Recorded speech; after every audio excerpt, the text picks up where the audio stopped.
Hi guys, what's going on, and welcome back to an episode of Conqueror's Blade. So today I want to take a little bit of a look at the Condottieri, the tier 3 or 3-star new unit that was introduced in the Season 3 update. It was the first of the unit challenges we got to unlock, and boy, it is one hell of a unit, one awesome unit it has turned out to be. So I'm a little bit later than probably most other people in getting a video out on these guys, but I wanted to get them max leveled first to sort of get a real bit of an idea of what they're like. And yeah, they really do not disappoint. So what are they like? What other units do they compare to? And what makes them so nice? Well, effectively, what makes them so nice is their abilities. One, the charge is a pretty decent charge, which is always nice to have on a shield unit like this. But more importantly, their shock attack. It is basically a little bit like the Prefecture Guard's drill mode, but sort of on steroids. It is a lot more powerful. It makes a unit attack super fast, as well as doing a really high amount of damage. And if you use it in conjunction with the charge, so the unit sort of hits, stuns and gets in and amongst the enemy units, and then you activate the shock attack, that it just absolutely minces through pretty much anything. And it makes it a really nice unit and a really easy unit to use. You can be pretty bad with it and, you know, do pretty poor movements, position badly, charge badly, and still kind of get away with it, which is what makes it so nice.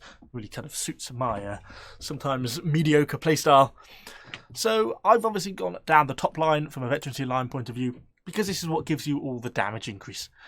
You get significant increases along the way, a little bit of movement speed, but you get this shock damage increase by 10% here, shock damage duration increase, a little bit of AP increase, but then that another 20% there, so you're getting that 30% shock damage attack increase along the way, and then a final 5 second cooldown reduction, which makes it really nice.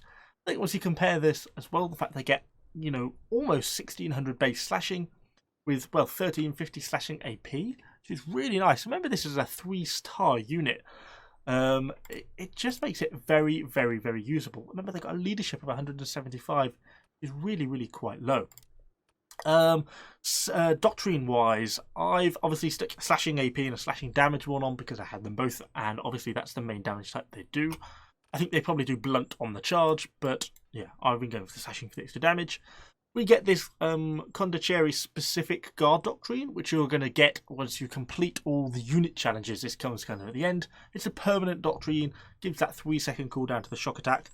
Pretty nice, well worth having that 3-second cooldown. And then because they're such a nice unit, I threw on the extra block to try and give them that extra little bit of tankiness. And then also the range damage reduction, because they are pretty soft. If we take a look at their defensive stats, you know, 368 for piercing is pretty low. 440 slashing, not so bad, but they've only got 8,500 hit points, and they're going to rack up damage pretty quickly from range and melee units. They're all about the offenses, guys. They really don't do particularly well on the defensive stats. Because they're a seasonal 3 unit at the moment, the unit kit cost is really low at 880, but that's a reduction of 50% on the normal price. So that's going to be what, 1760, if my math is correct, which it might not be. I can just do that. It was, because it's 50% at the moment. So yeah, gives you an idea of the kit cost. At the moment, they are a unit that you want to be using. They are well worth leveling, seriously good fun, and yeah, a really nice unit. Plus the fact they actually look pretty nice. I really kind of like their really big, really oversized swords and kind of their Italian-looking sort of armor and clothes over the armor. So yeah, really nice unit all around. So I wanted to hop into some combat anyway and take a bit of a look at them, see what they're like to get on with, and yeah, I shall see you guys all in the battle. So we're actually now into the battle, and we are on Orgolia. I actually have started to like this map a little bit more. But anyway, we're sort of halfway through a siege, and we've actually managed to hold the A point for ages. It's coming back down, and it looks like a lot of the team was reinforcing A, which actually doesn't really happen very often in this map. But I thought, you know, in for a penny, let's go and help. So I thought I'd come down to A as well. There's a bit of carnage going on. I'm just calling the unit down. I want to try and keep them as a block, so they're sort of a little bit more controllable. Not really a great deal left to kill, to be honest. We overwhelmed one poor pikeman. And then I'm sort of looking, these muskets push in, and that really seemed to be the best target at the time. So we go straight in with the charge. The charge kills the enemy hero, to be honest. I don't even need to activate my shock damage, because it is quite a powerful charge on these units. You know, by no means low, and it certainly does a good amount of damage. And that means I've still got my shock cooldown when this unit of iron caps push in. I sidestep effectively to avoid their initial charge damage, and then we can just go to town on them.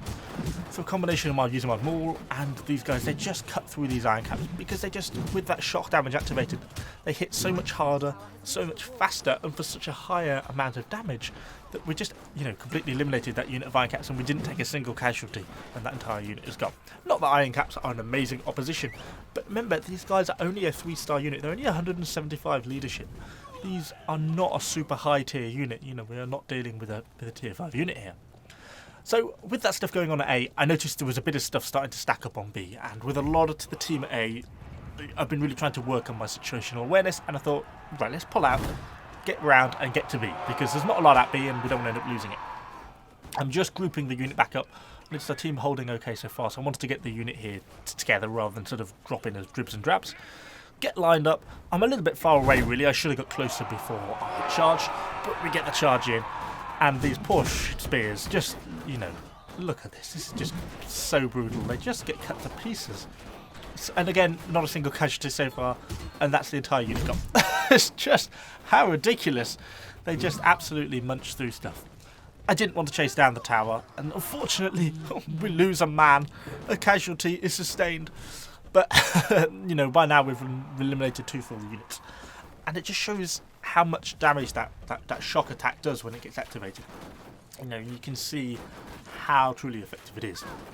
Anyway, I throw the unit back. They have a really short cooldown on the shock damage and on the charge, particularly with the Doctrine and the Veterancy line. These unit of pikes charge down. Okay, well, turn on them. I think they're a Prefecture pikeman, and they're dead, including the hero.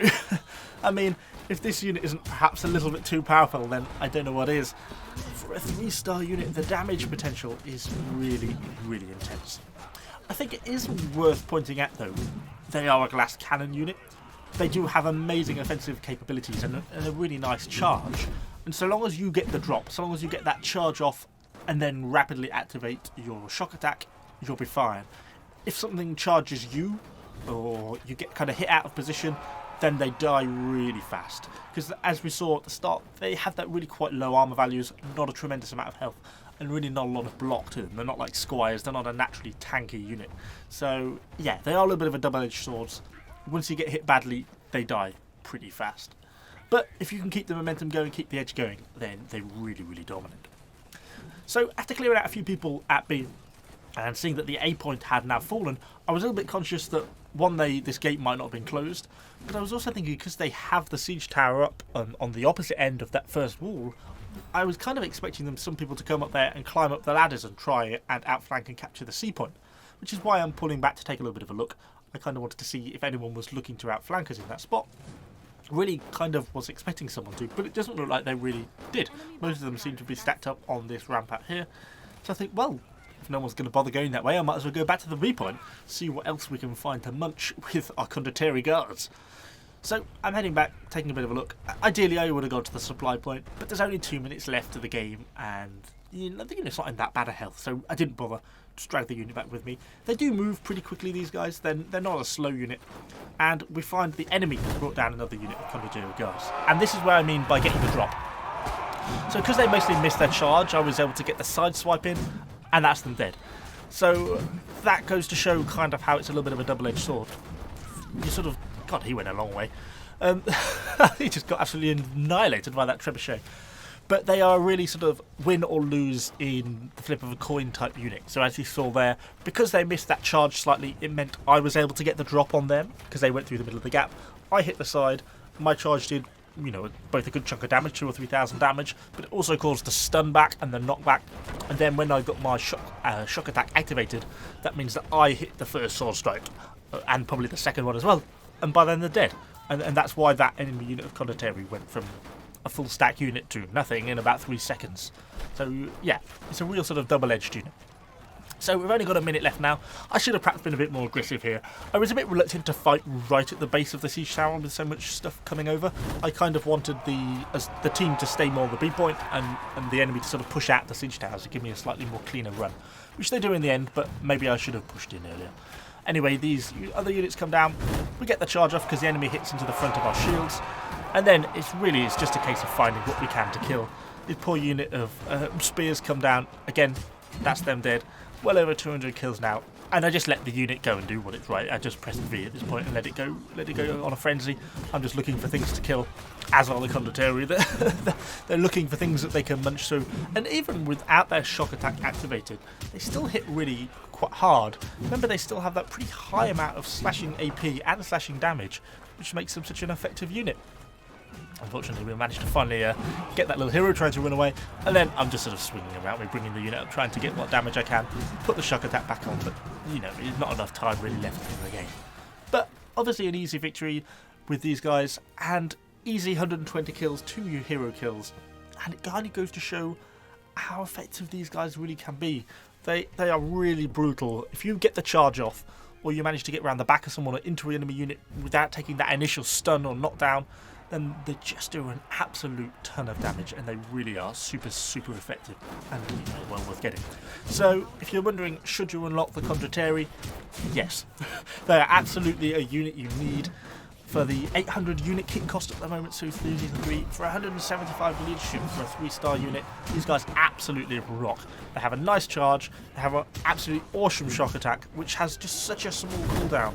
Combine that with the high base damage, they are an awesome unit. Just bear in mind, they are a little bit of a glass cannon, and if you get caught out of position, an enemy unit charges you, some Seregs charge you, anything like that, then they also die as quickly as they can kill, so it can be a little bit of a double-edged sword.